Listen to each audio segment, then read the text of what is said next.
पश्चिम बंगाल के मुर्शिदाबाद हुमायूं कबीर ने यहां नई बाबरी मस्जिद की नींव रख दी। कार्यक्रम में जमकर मजहबी नारे लगे तो मंच पर कई मुस्लिम मौलवी मौलानाओं का जमघट भी दिखाई दिया। इन सब के बीच इस नींव के साथ ही एक नई विवाद की शुरुआत हो गई है, क्योंकि हिंदू संगठन अल्टीमेटम दे चुका है कि अगर नींव रखी तो फिर वो चुप बिल्कुल नहीं बैठेंगे। हाथों में हुमायूं कबीर और बाबरी का पोस्टर लिए मुर्शिदाबाद के रेंजी नगर में कई मुस्लिम मौलाना और हजारों लोगों की मौजूदगी में बाबरी मस्जिद की तर्ज पर बनने वाली मस्जिद की आधारशिला रखी गई। मंच पर मौलवियों के साथ फीता काटकर औपचारिकता को पूरा किया गया।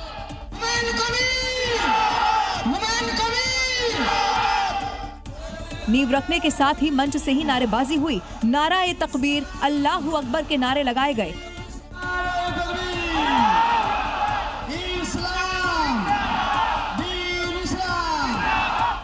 लेकिन ये मस्जिद की नींव नहीं बल्कि विवाद की नींव है, क्योंकि हिंदू संगठन पहले ही साफ कर चुका है कि अगर मस्जिद बनी तो 1992 जैसा हाल होगा, क्योंकि हाईकोर्ट ने हुमायूं कबीर के कार्यक्रम पर रोक लगाने से इनकार कर दिया था। ऐसे में उनके हौसले तो बुलंद हैं, लेकिन ये नींव विवाद की नींव से कम नहीं है। बाद में बाबरी बनाने का ऐलान किया तो भाईजान एक्शन मोड में आ गए। दिहाड़ी मजदूर हो, रिक्शा चलाने वाला हो या फिर लाखों कमाने वाला, सभी हाथ में ईंट लेकर मुर्शिदाबाद पहुंचते नजर आए। कोई सिर पर ईंट रखकर चलता दिखा तो कोई दोनों हाथों में ईंट लिए दिखाई दिया, तो कोई ई रिक्शा में सैकड़ों ईंट लेकर पहुंच गया। हर शख्स का एक मकसद नई बाबरी मस्जिद में अपनी ईंट लगाना। कहां से आ रहे दादा? डुमकुल से। कितना दूर है यहाँ से? 60 किलोमीटर। नारेबाजी करते हुए सड़कों पर सिर्फ ईंट लिए दिखे। बाबरी समर्थकों के लिए दूरी मायने नहीं रखती, मस्जिद में ईंट लगाना जरूरी है।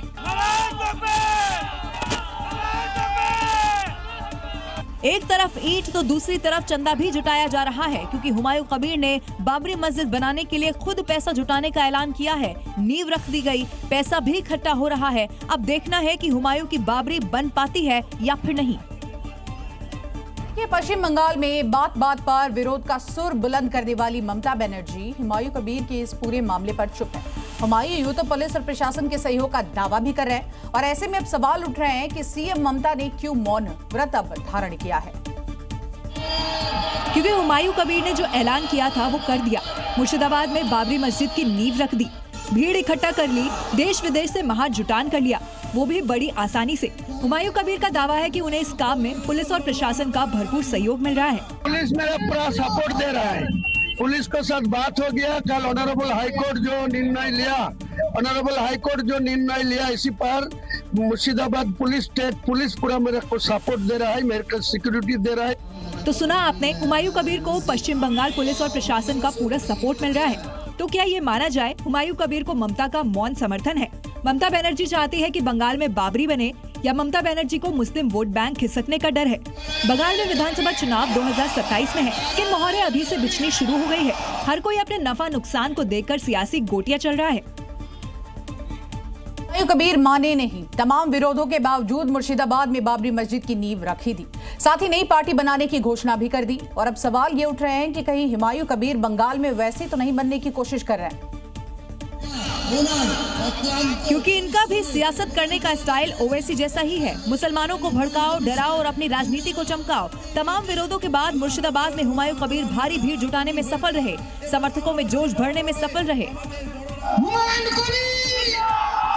पश्चिम बंगाल विधानसभा चुनाव से पहले हुमायूं कबीर का पहला शो हिट रहा।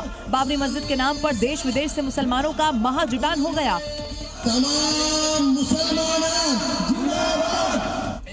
और इसके बहाने देश भर का ध्यान भी अपनी ओर खींच लिया। पश्चिम बंगाल विधानसभा चुनाव लड़ने का ऐलान वो पहले ही कर चुके हैं। पार्टी बनाएगी 22 दिसंबर मुर्शिदाबाद में। गोटा राज्य में 135 सीट में मैं उम्मीदवार खड़ा करेगी। अगर हुमायूं कबीर सच में ऐसा करते हैं तो नुकसान टीएमसी को ही होगा, क्योंकि मुस्लिम वोट बैंक में सेंधमारी होगी। पश्चिम बंगाल में बाबरी मस्जिद के मुद्दे पर मुसलमानों का बड़ा तबका हुमायूं कबीर के साथ है। अगर ऐसा हुआ तो तय मानिए नुकसान टीएमसी का ही होगा।